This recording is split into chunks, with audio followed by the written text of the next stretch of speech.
All right, welcome everybody to a 3-on-3 at 3. We've got a powerhouse threesome here today with us. They are leaders in our business and industry, and they are upcoming leaders in our industry. We've got Chad Jurgens over here. He's a 30 under 30 for NAR. We've got Diane Griffin, who is blowing up the world right now in real estate over in Europe. And then we've got the powerhouse, our local powerhouse, John Postma, who has been around forever. He's a great man to talk to and listen to. So if you guys want to start out, I'll just go like one by one, like kind of talk about where you're from, how long you've been doing it, kind of give a little synopsis of who you guys are and what really drives you. Yeah, I'm Chad Jurgens. I've been in Grand Rapids my entire life, grew up around here. I got into real estate, I think, in 2015, so it's been 6-7 years. Started as a solo agent and have stayed that way. And yeah, my drive was just, I love people. I love real estate, but the people was really what kind of got me excited when I started, and I realized my job is to make new friends and have fun for a living, and I kind of jumped on that and loved every second of it. Yeah, it's one of those great businesses that you can do that with, really create good friendships. Diane? I'm Diane Griffin. I have Griffin Properties, which is the local Grand Rapids real estate team.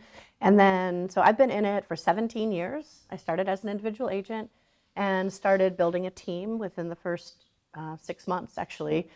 I've had a team as many as 25 people, and I have a team which is very small right now, depending on what my goals have been. So I love it. I love the people part. But honestly, I'm a business builder. I'm a visionary. I see opportunity, and I run at it. And my goal is to find the things, build it, and provide opportunity for other people in my world to come in and take over so that they can run with it, and I can go build the next thing. Awesome. John? Yeah, graduate from Calvin College. Couldn't get a job back in the 70s, so I tried real estate in 78. I've always been a solo agent, but it's been a wonderful career. Looking back on all of the years being in it, you still learn, you still grow. It's a lot different now than it used to be. But it's a great career, and if you work it right, the sky's the limit. So, thank you. That's great. All right, guys, let's dive right into the questions. I think you might have gotten some of them in the email, but we'll start out. Whoever wants to go first can go first. But the first question is, what's your typical day look like? And since this is a business, treating real estate as a business forum is what we're trying to do. What does your day look like as far as business growth, business development? How long do you actively create pipeline in your business, time blocking, professional stuff like that? So, yeah, let's go backwards. John, what do you do to grow business and create business in a daily routine? My day consists of listing, selling, and closing. Oh. I don't do much else than that. I think today it's more handling the referrals that come in. So when you get to this level, I think the key is, you want a referral business. And my day basically consists of, working with sellers, educating buyers in the kind of market we're in today, and then, attending closings. I think for the newer agents, when you get to a level, you either are an assistant or you have an assistant. And so when you're at, 3, 4, 5 million, it's time to look at an assistant and then do what we do best, which is, leading people into purchasing homes. Yeah, that's 100% accurate. I think you guys are experiencing that for sure, but really that assistant to assistant, I've never heard of that terminology, but that's a fantastic way to say, hey, it's time to actually grow my business, or I'm going to sit there and just constantly be churning.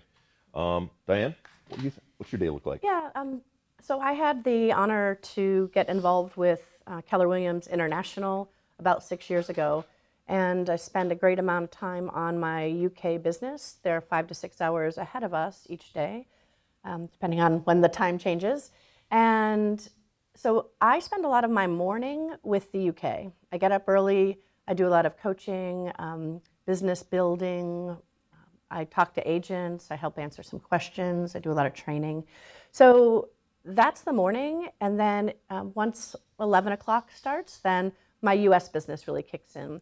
And so I spend time, as John mentioned, I do a lot of working with buyers and sellers both, but one of my routines is I connect with 5 people every day. And I have a list of 100. These are 100 people that are near and dear to me, that have done a lot of business, that I have a great relationship with, that are connected in the community, whatever that looks like. But they're people who do a lot of referral business with me. They spread the word. So I just spend a little bit of time every day making sure I connect with 5 of those people on that list. It's super simple. It can be a text or a call or a Facebook happy birthday. I mean, whatever it is, but just touches to keep up with that so that I'm always top of mind. And then it's really working with showing houses and consulting with buyers.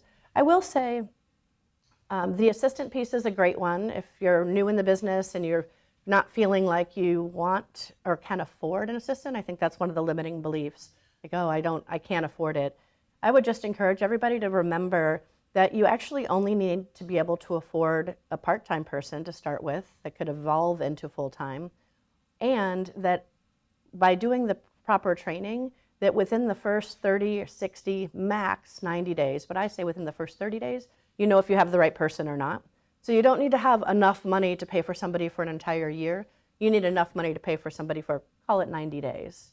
And the amount of levity they give you in that 30 days will pay for them for the next 6 months.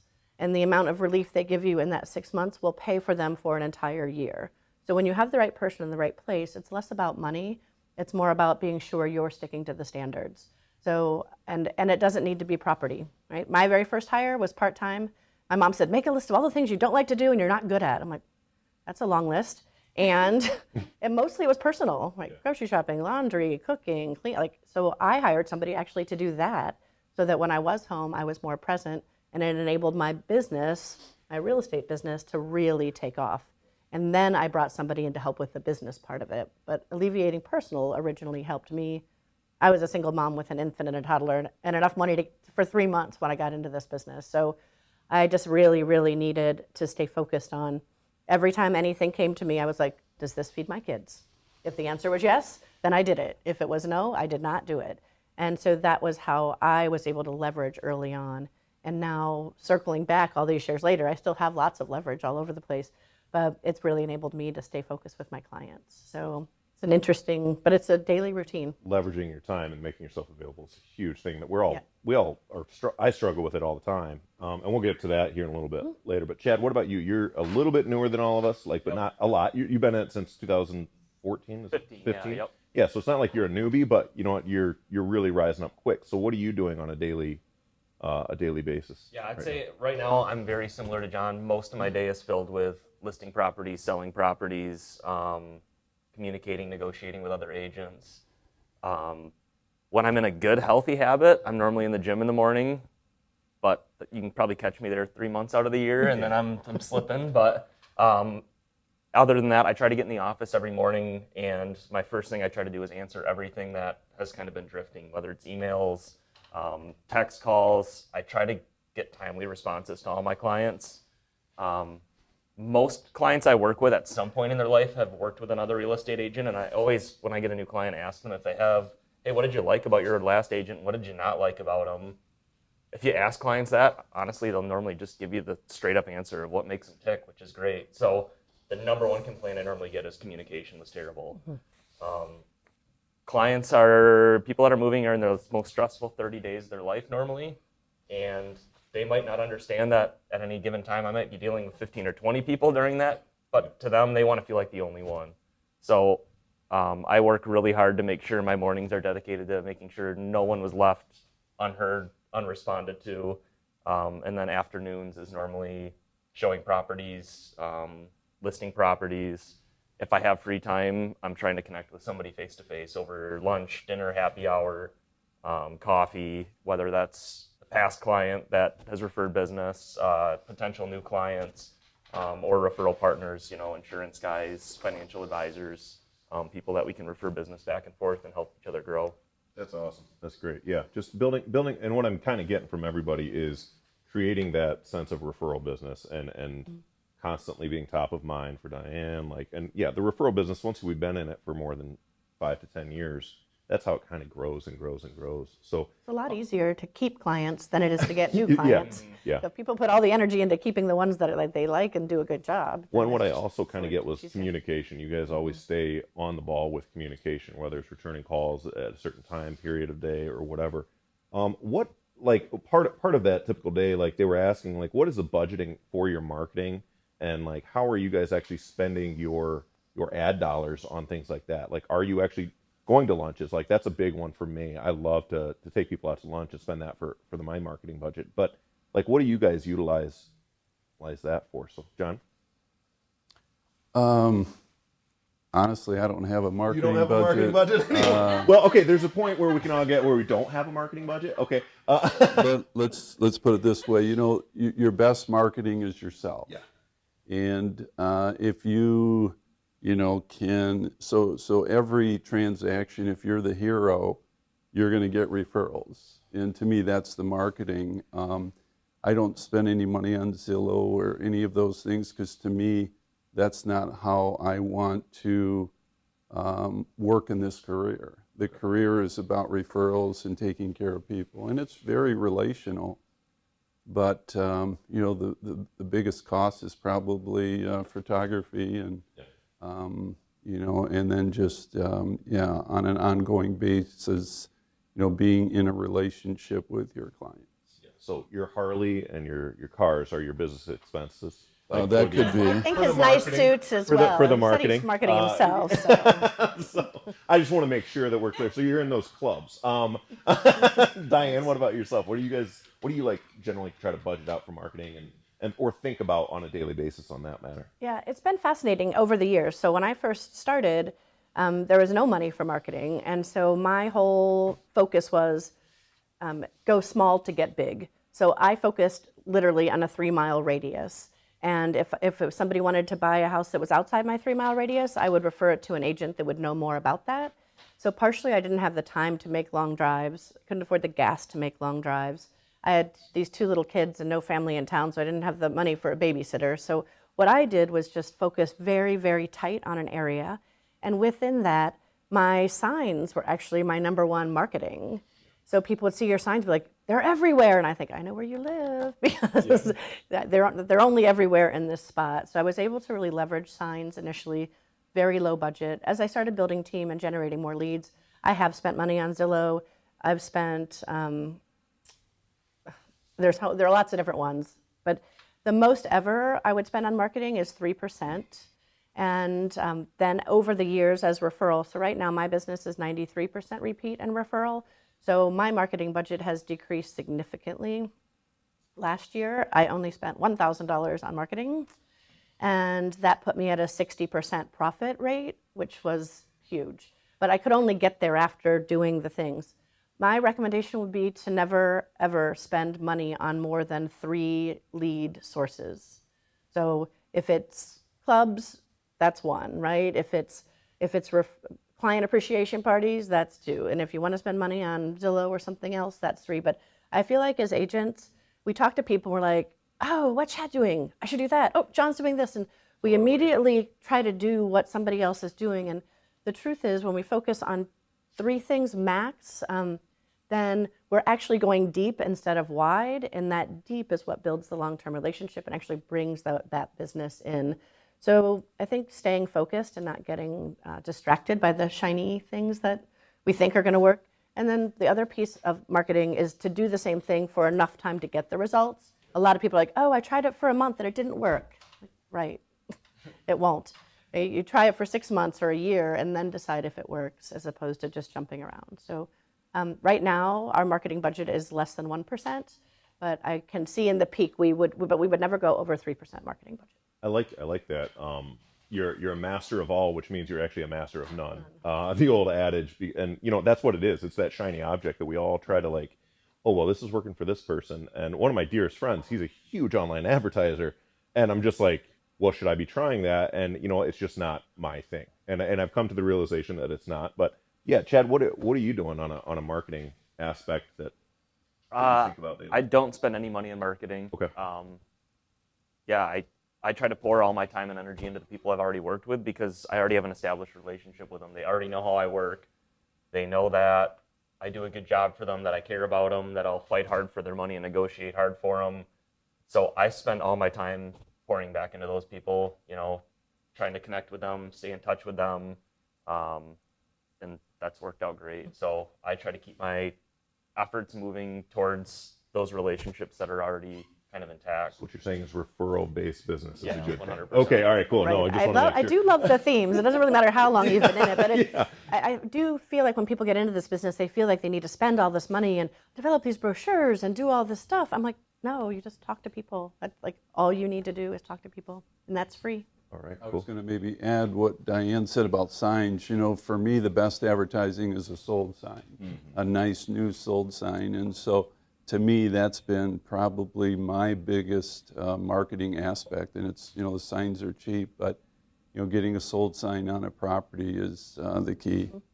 Yeah, there's so many times that we're moving and turning so quick right now that I'll forget to, honestly, it's my dad's job, so, Jim, step up. But like we'll forget to put sold signs out on our listings because we're going to the next one, All right, this is a two-part question for you guys. We'll start with Chad this time. What is the key thing your business would not be successful without? But also, what's that, if you could do anything over again, what's the one thing that you missed or you should have done differently that you think? Yeah, I think for me, if I didn't take the time to actually listen to my clients and care about them, my business would suffer dramatically. I think I've grown because I care about my clients, and I don't care if they're buying a $50,000 house up in Ludington, which I did just sell. I think it was the cheapest house I ever sold. It was like 36 grand. So I just sold a $36,000 house in this market. It was crazy. Grand in 2012, and I was like, big one. Or whether they're $1 million client. Yeah. I've always tried my best to give them the same amount of attention and time, and it's funny how much that pays off because I've had some of those clients. I remember driving up to Newaygo, selling a $15,000 lot because I had a family connection to them and they were a great person. I think I probably, after I put my gas and time into it, I probably lost money because it took me away from other stuff. And I gave them the same amount of attention. And it was funny because within 3 months, they sent me probably 4 clients that were very large clients. So I think it just shows that when you just care about the people, it pays off. I'd say my advice or what I would do differently starting out, and it was something I just had to learn, and it goes back to a lot of what Diane was saying. I spent my first few years, you have all this time when you start, right? And you're like, I'm not really sure what to do. You're kind of sitting, twiddling your fingers, and you want to be successful. I tried to copy everybody that was successful around me. I started at an office that had a lot of really successful solo producers, and I spent a little bit of time trying to copy them and be them. So it was like, oh, well, this is working for them. I'm going to do mailers because they did mailers. And now I'm going to call for sale by owners because somebody said they had good luck with that. And then I'm going to start doing open houses because somebody said they cleaned up doing that. And I was stretching in all these directions, and I absolutely hated it. I was miserable. And I remember the specific day I sat in my office. It was probably about 6 months into real estate. And I'm like, I hate all this stuff. I'm not happy. I got into real estate because I didn't want that. And I took out my phone and I said, I'm going to make a list of every single person I've ever talked to in my entire life that I have their contact info, that I enjoyed talking to them. And I made this list. It was a few hundred people, people I met at a party during my brief stint in college before I dropped out, or friends from high school I played sports with, all these different connections. And I just said, I'm going to go grab coffee or a beer with 7 of them a week. And I'm not going to bring my business cards and start handing them out and begging them for referrals. I'm just going to say, how are you? What have you been up to? How's your job? Is there anything you need? I know a lot of people. Can I connect you with anyone? And I started doing that. I had fun every single day, and my phone started ringing because I'd go meet with somebody. We wouldn't talk about real estate. They'd say they just bought a house from somebody else, where most real estate agents would be like, oh, that's a waste of time. I'm not talking to them. Well, 3 days later, I'd get a call that, hey, I work at an office with so-and-so. They said they just had coffee with you and you're a great guy, and I'm looking to buy and sell something. So I wish I would have jumped on that a little bit earlier, but in some ways, I guess I would. I'm glad I didn't. You wouldn't have learned, yeah. And like Diane said, top of mind. Your conversations with those people is what is driving that Yep. that office chatter. And my broker, Brian DeSmit, said something that when I started, I remember, I think he knew I was going through that struggle, and he said to me, very similar to what Diane was talking about, quit trying to be Brian. You can't. Brian's taken. Don't try to be Dave. Dave's taken. And I think that was the piece of advice that I really needed to get going was you can still appreciate them and you can still learn a ton from them and take pieces of what they do that's successful. But if you want to try to do every single thing John does, you're not going to do it as good as John because you're not John. And that's okay. You got to figure out what excites you and what you're going to be passionate about and what's going to make you run. Yeah, be Chad. Yeah. Diane, how about yourself? What's the key thing in your business you wouldn't have been successful without? And then also, what did you miss on? Yeah, the key thing I wouldn't be successful without, honestly, for me, it's boiled down to my team. As I've grown and brought people in, the value that they brought and being able to actually learn from them as they learn from me turned out to be a very special relationship and built really long-term success. And also, yeah, I think obviously our clients and our customers, I've been, one thing that helped make me tremendously successful was hiring a coach. So from my second year in real estate, I hired a professional real estate coach. And my business would double year after year after year under the guidance, because no matter how disciplined we think we are, having that accountability that you're paying for every week, that's expensive, I'm like, I better do what he said, or she said. And I would change coaches over the years as my business changed and I changed and needed new skills or new types of accountability. So having a coach, it seems expensive, but you're committing to yourself, right? We talked earlier about this is a business, and most people who are very successful in their businesses have lots of people around them that are coaches. And I feel it's important, sometimes you need a physical coach and sometimes a financial coach and sometimes a time management coach, whatever that looks like. But when it's time to really recognize who that person is that could elevate you is huge. So I'd say those. What would I wish I'd done different? Yeah. Yeah. Or what did you do that you're like, wow, that long. was not what I should have done? Like that's a Yes. big one, honestly. Yeah. It is. Well, I think my earliest lesson was I would bring people into the business, onto the team, and I had a heck of a time getting out of the way. Because as you build and your clients love you and you feel like it's about you, ego is a real thing in this business, and it's an unfortunate thing as well. So it takes a while to get to the point where you can put your ego aside and really empower the people in your world. So most of the time, I would find myself getting in the way, and they were perfectly capable. And when I could find the courage to get out of the way, I'd be like, oh, well, they're a heck of a lot better than that I am. And then that would give me the confidence to get out of the way again. So I feel like the sooner you can realize that, and the sooner you can check your ego at the door, put it in a box or whatever that is, and really trust and empower the people around you. I also believe that it sends a really great message to your clients that this isn't all about you, that it's about them. And in order to be great for them, you need to have an assistant, right? Or you are the assistant. And if you're hiring people in and they're not doing what they need to, and you take the job back, then they're not the right person. So being able to get out of the way, but also make faster decisions. I feel like I held on to people longer than I should have a number of times. I'm like, they can do it if I just try a little harder, if I just do this. And at the end of the day, you can't want it more than they do. Yeah. You need to want it for you, and I can support you in wanting it, but I can't want it more than you do.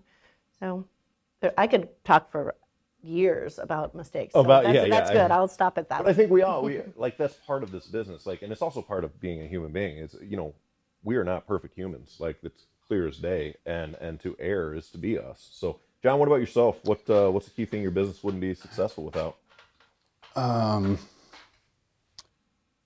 Probably handling the details every day. It's amazing to me, some of the newer agents, they want to, produce more business, and I don't get a phone call back for 2 days. And I return calls in seconds. Yeah. I return emails in seconds. I think not having an assistant, if I didn't have an assistant, I wouldn't be in this business. I don't do anything. I've never filled out a paper. I don't know how to look up a listing. It's not what I do. So Okay, that's not normal, but okay. Like no, and that's okay, because John has the people calling him to come and so yes. it's streamlining the business, right? To Yeah. do more in less time. But I think, looking back, maybe the regret would probably be too focused on business and not focused on relationships. So as Diane was saying, I try every day to practice gratitude, humility. Relationships are more important today as I'm getting into the end of the career. And so what things can we do to give back? A personal thing for me is called the Joseph Project, helping mostly young women that have been in the sex trafficking business. And so there's, as you get older, I think you look at life differently, you look at your peers differently, you come alongside people and take more time for people versus just focusing on the deal. Yeah. Yeah. It's so accurate, and that's why you're able to leverage your time. You have an assistant, and allows you to move on. And I think, honestly, that's leading into the next question, which is, what personal systems and boundaries do you have in place to maintain your work-life balance? Which I think we've all kind of, or you guys have all kind of intimated at and hinted at throughout each conversation. But what are those systems? What do you do that you're like, hey, I'm not going to do this no matter what it is? Or is there you set your time blocking up? Like, what is it that allows you your work-life balance? Not that you've kind of figured it out later in your life. Because, I struggle with it personally right now, trying to make sure that I'm present with my daughter and my wife. But yeah, what are you guys doing to do that? Let's start with Diane. We haven't started with Diane yet. All right, here we go. Well, I think first it's important to understand that it's a journey, that it's one that I failed at for a really, really long time.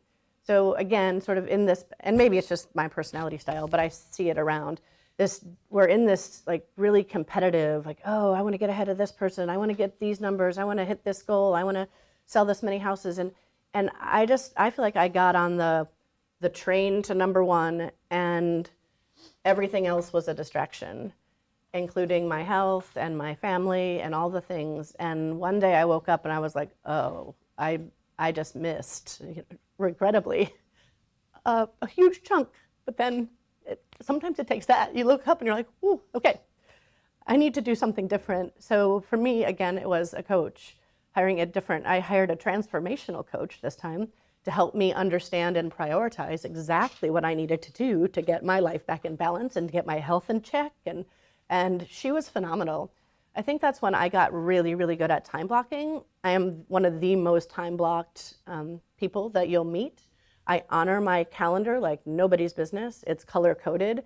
When things are for money-making activities, they're in green. When it's about my health and wellness, it's in red. When my family time, it's in purple. And so I can look at my calendar every week and know if my life is in balance based on what percentage colors are where. And if it's not, I make changes.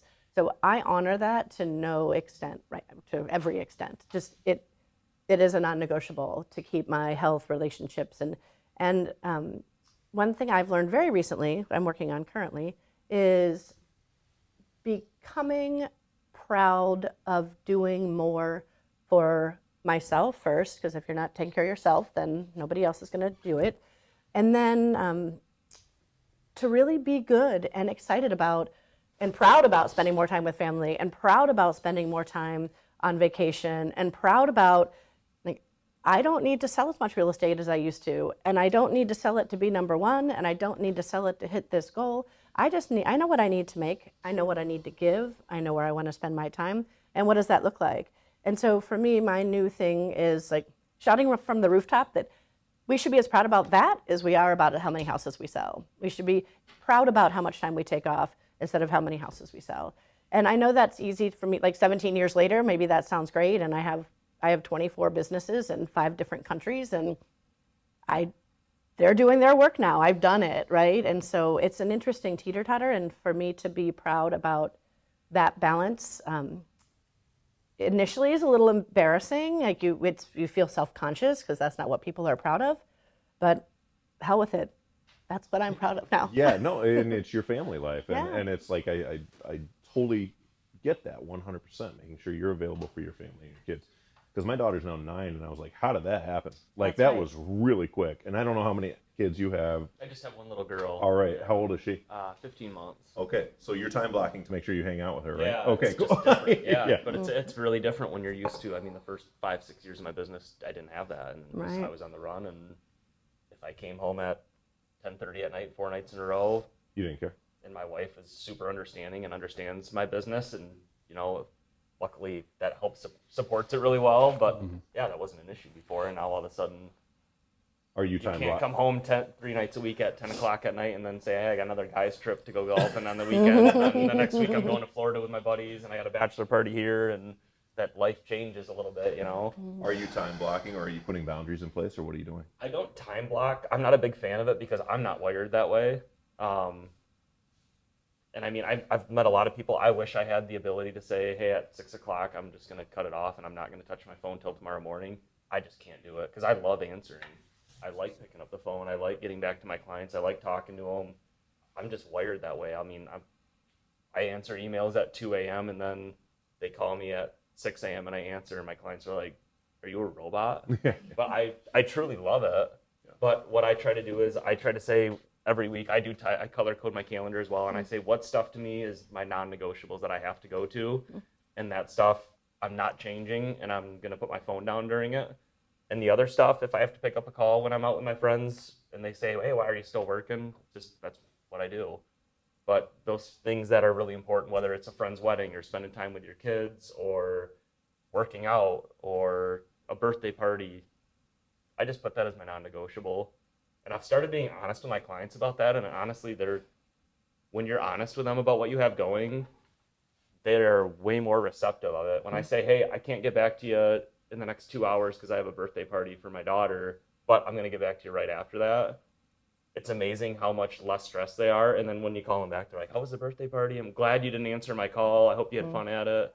But for a while, it's like I was almost ashamed of it. So it's like, oh, I'm busy. I'm in meetings. Like you're trying to make it sound like it's something really important. And then you realize what the most important thing is my family. It makes you relational, I think. It makes you more like, and they want to know that you have a family and that you're growing, because they don't want you to just, I don't think most of them want you to be a robot. Like, I think most of your clients want you to be a family person. And, John, you're a family person. What do you do to It's interesting. I remember years ago, maybe in the 90s, I went to some RE/MAX conferences and talked about balance in life. And my wife said, when I came home from an airport, so what did you talk about? I said, balance in life. She looked at me and said, balance in life? You are so out of balance, it's not funny. And what I've learned is, even though I would take the weekends off, I tried to get out to the lake on Thursday and then back on Monday morning, I wasn't emotionally present with my family or my kids. And that's something that I have, stressed about. And now I'm learning more to be emotionally present. Put the phone away when you're in conversation with someone. My ADD personality tends to want to go everywhere, and I'm always thinking about a deal or thinking about the next thing. And to be emotionally present with your kids and your wife is so important. And so I've learned that sometimes balance in life is not really balance. And so we're doing things that we think are in balance, but they're not. And then I've lived by a motto, and I just want to read them off, the 7 Ps. Yeah. And that's what I live by every day. It's called passion, professionalism, being positive, being persistent, having persuasion, having the right presentation when you meet with clients, and then, of course, price. Everything is related to price and always has been in a down market or up market. But so I think today it's more of a holistic approach. You become a consultant, you become a friend, you become a mentor. I've mentored so many younger men, just coming alongside of them, trying to help them not do the things that I did to get to the top. And I had a wise counselor. I'm always in counseling, but as he told me, when are you going to climb down the ladder of success? Sometimes climbing up the ladder can be difficult because you're not taking care of relationships around you. And so today it's a different approach. And it's interesting, with a different approach, it seems like my business is still growing. So it's more of being a holistic individual and not just using real estate as only a career, but a life career of many different things. That's so true. It's so true because you can reach out into other people's lives, but also it gives you free time to be able to talk to your family and hang out. And the emotional presence is huge. Like, I had a coach once that made the suggestion that he's like, listen, I know you're busy and all these things and you want to be responsive and pick up all the calls. He said, but do me a favor. Don't ever walk in the house on the phone. Do not, while you sit in your car, finish the call, do the thing, put your phone away, so when you walk in the house, you're present. You can say hi, you can hug your kids, you can spend a little time. Even if it's 10 minutes or 15 minutes and then you need to go call somebody back, that amount of attention, when you walk in the door and you are eye-to-eye hugs, it goes such a long way. 15 minutes of real time is better than 45 of fake time. Right. I'm on the phone just a minute, weekend. that, yeah. all right, so we're gonna wrap it up. That was it. But I want you guys to leave us with a couple of like little parting things. Whether it's a book that you're reading that you think is amazing that you want to share with our association, or like a phrase that you kind of live by. I love the 7 Ps that you had, John. Or just an idea that is really on your mind that's present right now, like something that we can like just say goodbye to everybody with and kind of wrap it up. John, what do you? Ooh, is that a hard? Or you just did the 7 Ps? Should we go to Diane? Yeah, let me think about Okay, all right. Sorry to put you guys on the spot because you weren't prepped for this. I think it's more of a summary. We've each sort of indicated it a bit. There is a book called Matter, M-A-T-T-E-R, and it's a really great self-discovery of helping you understand why you matter in business, why you matter to your clients, why you matter to the community, and to really get specific on who you are and why you matter, because we can't be everyone to we can't be all things to everyone, but you need to be what you are to you, what matters to you. And even if you just picked one thing, but it was what matters to somebody else, you're never really going to resonate. Like, we're all about community. Like, our business is community. And so what matters is I spend a lot of time giving and on boards and fundraising and doing these things. And so our business has been community. So that's why we matter. But other people have different ways they matter. And so I just really encourage you to be able to go small to get big on why you matter. And sometimes people go small on location, right? Proximity, or what little village or town or street or whatnot. But it can be about, oh, I help sports figures, or I do waterfront property, or why do people know you? When they think of a topic, you want them to think of you. So it really helps you understand, if you are going to spend money on marketing, where that is, where you spend your time, and it helps get uber focused. The other thing, just from anybody who's getting into the business or relatively new in the business, from really considering it as a business, that you have a business account and your commission checks go into the business account. You earn a salary. It's not a candy jar. It's not, money comes in, 50% goes out for taxes. You have a budget for marketing. You have a budget for whatever you're going to do. And you have a budget for your payroll, which might just be you, or maybe you and an assistant. And we need to get used to being a business owner and knowing we have to be creating enough business and pipeline and income stream to afford it, to afford to pay ourselves and afford to pay other people in our world. And a lot of people say, oh, yeah, of course. But the number of agents I know that have gotten into huge financial problems because they did use the business like a candy jar, and they didn't put money away for taxes, and they didn't take business class. It's just a different mindset. So if you're new, stick to it. Do not deviate from the fact that you're actually running a business and you need to make enough money to pay yourself in an official way. Get a W-2. It helps change how you show up every day. those are mine. Jen? Anything you're reading? Anything that you live your life by? I heard, I was listening to Ryan Ogle the other day talk at an event. That's a mistake, but all right. Sorry, Ryan. He had a quote that he said that like it stuck in my brain because I've struggled with, when you're a solo agent, I have a licensed assistant as well, but I mean, your clients always want to talk to you. There's a lot of pressure on you. You're always dealing with people who are stressed. Sometimes after years of that wears you down, and you don't always notice it at first, but you're like, man, I'm snappy. I'm tired. I'm not present when I'm with my friends and family because, like John said, I'm always thinking about, what do I do tomorrow? I should probably do this. I saw this one property. Maybe I should buy that. Is it a good deal or not? You're always thinking of all this other stuff, and you're not able to really be yourself, and you're not able to give to other people. And what the quote Ryan said to me, he was talking about, he was stressed and he was actually having health issues because he was so stressed out. And he's like, I'm 30 years old at the time, and my doctor's like, you're gonna die young, like you're totally wore down. And the quote that he said that just like blew me away was, you can't give somebody something that you don't have. And he said it, and like I didn't hear anything else that anybody said the rest of the day because I was just thinking about that. But I mean, if you're not happy, if you don't have a good life balance, if you're stressed out, if you can't figure that out and you don't want to put the time into your own life to figure that out for yourself first, how are you expected to give it to your wife or to your family or your parents or your brothers or your sisters or your best friend or your clients? You can't. You can't. And I think we spend all this time trying to give to other people, which is our job. But if you don't do it for yourself, that water bottle runs out and there's nothing left to pour to somebody else, Yeah. That's okay. So Ryan had one smart thing to say. It was somebody else's quote, though. Yeah, it had to be somebody else's quote. John, what about yourself? I had a wise fellow who's been a great friend. He's a physician in town, but he said, John, how many books do you read? And this was years ago. And I said, I don't like to read.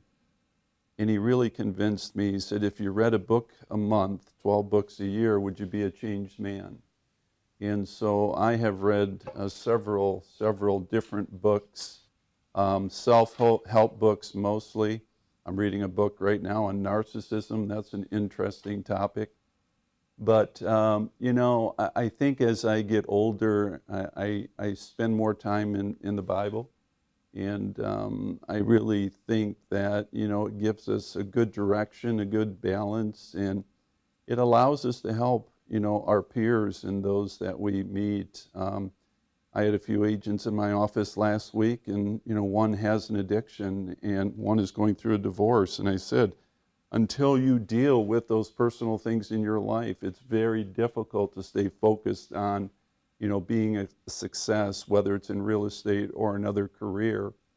And so I encourage people to read books. I have a library of books that, I will give books out to people that need help, but there's just a lot of good information out there today to help us become the best we can be. It's amazing how the Bible is an all-encompassing thing that you can really learn from. It's really nice morals in there. Anyway, hey guys, thank you so much for joining us. We had an awesome time, and I can't thank you enough. Hopefully the education, team that we have here at GRAR like this, but you guys were fantastic. So thank you so much. Thank you.